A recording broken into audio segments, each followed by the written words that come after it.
Here's a fact most people don't like admitting. Under pressure, the human brain doesn't rise to its best thinking. It defaults to its most rehearsed habits. Neuroscience backs this. When stress hits, people don't suddenly become strategic. They become predictable, emotional, reactive, loud. And that's where you quietly stepped out of the crowd. While others were burning energy arguing with reality, you were reading the manual. That's not arrogance. That's adaptation. You didn't become colder. You became clearer. You stopped confusing urgency with importance. You stopped mistaking chaos for movement. And without announcing it, without a dramatic transformation montage, you turned into someone who solves problems while others are still explaining why the problem is unfair. That's unsettling. People are comfortable with passion, even with anger. What throws them off is efficiency without theatrics. No rant, no revenge speech, just results. It's honestly rude how effective that is. There's also something unintentionally funny about watching people realize they can't bait you anymore. They throw emotional breadcrumbs, expecting a reaction, and you just don't pick them up. At some point, even they notice it. The facial expressions change. The conversations shorten. The energy shifts. Not because you're trying to intimidate anyone, but because you've stopped participating in unnecessary nonsense. And nothing confuses a noisy world more than someone who refuses to overcomplicate things. It's about being finished with inefficiency, mental, emotional, and social. You didn't wake up one day and decide to be different.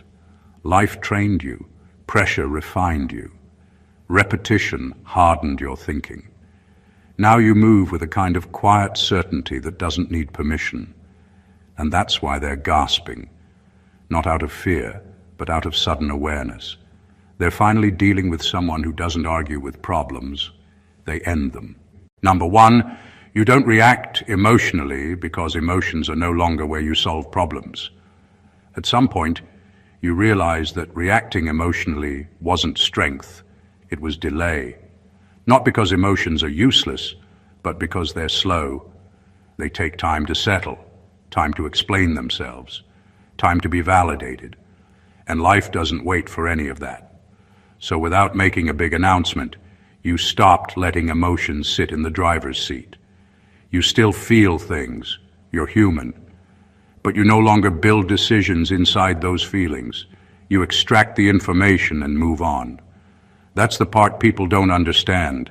They think calm means detached, or worse, uncaring. What they don't see is that you already went through the emotional phase when no one was watching.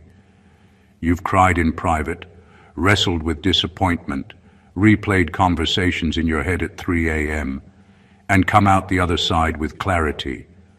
By the time the situation shows up again, you're already done processing.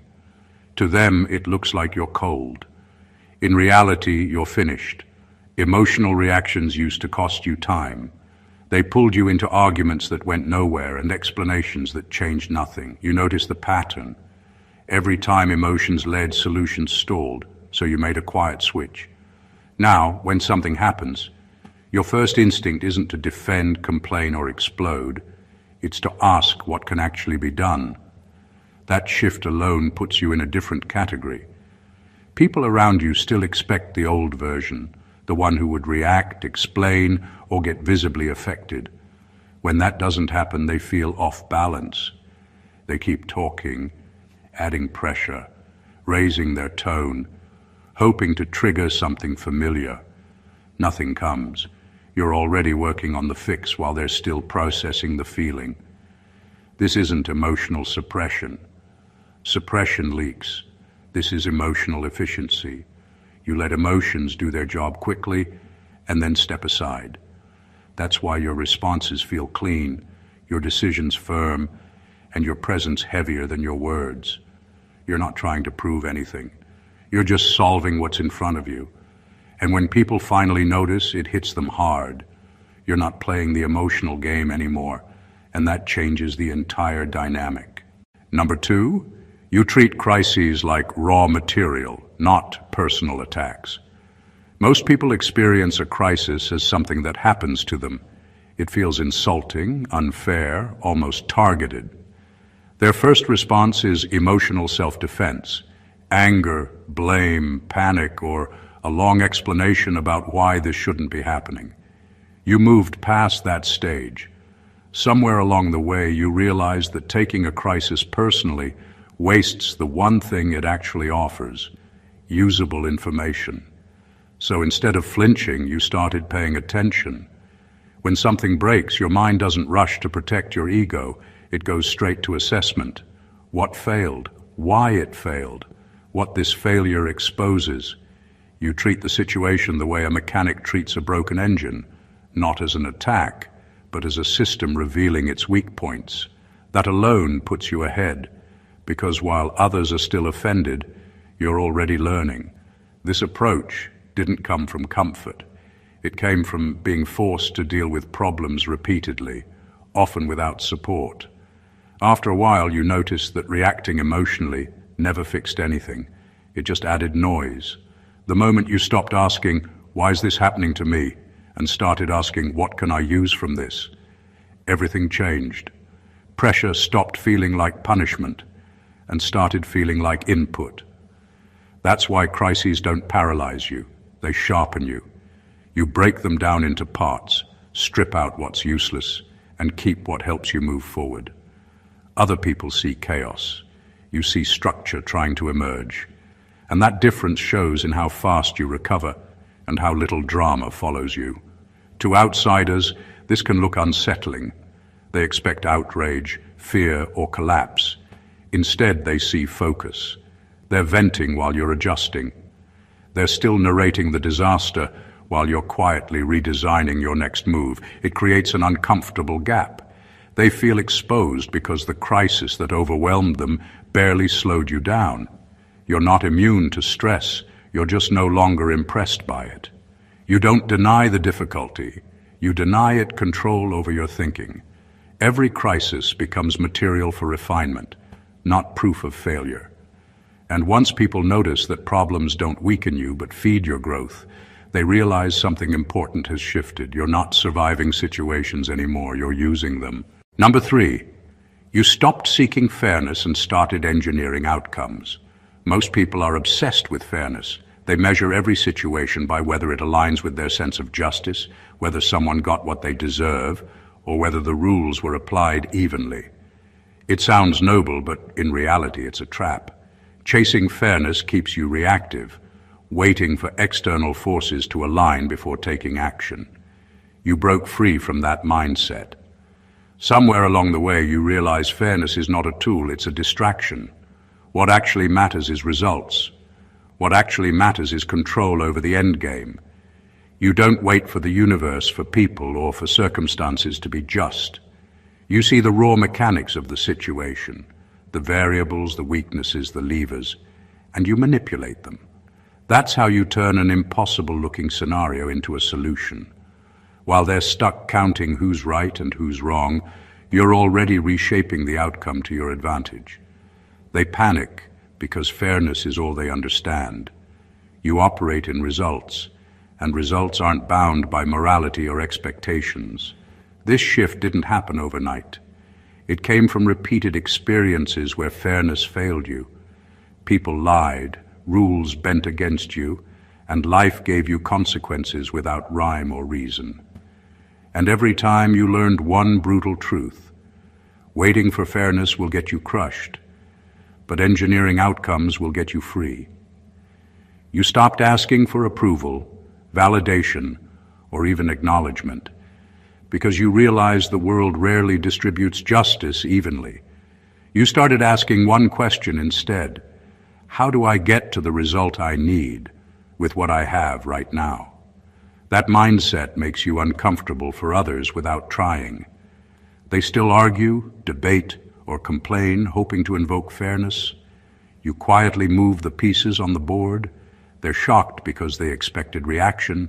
They didn't expect precision. You're not just surviving injustice, you're using it as fuel. Every imbalance becomes an advantage. every unfair rule a tool. And when they finally see it, the realization hits them like a punch. Fairness never mattered to you, but you always mattered to the outcome. That's why they gasp. You're operating on a completely different plane.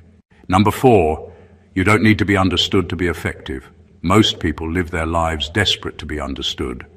Every move, every word, every decision is accompanied by an unspoken hope. Someone will get it. They want acknowledgement, validation, agreement. They believe clarity is the foundation of influence. You broke that illusion.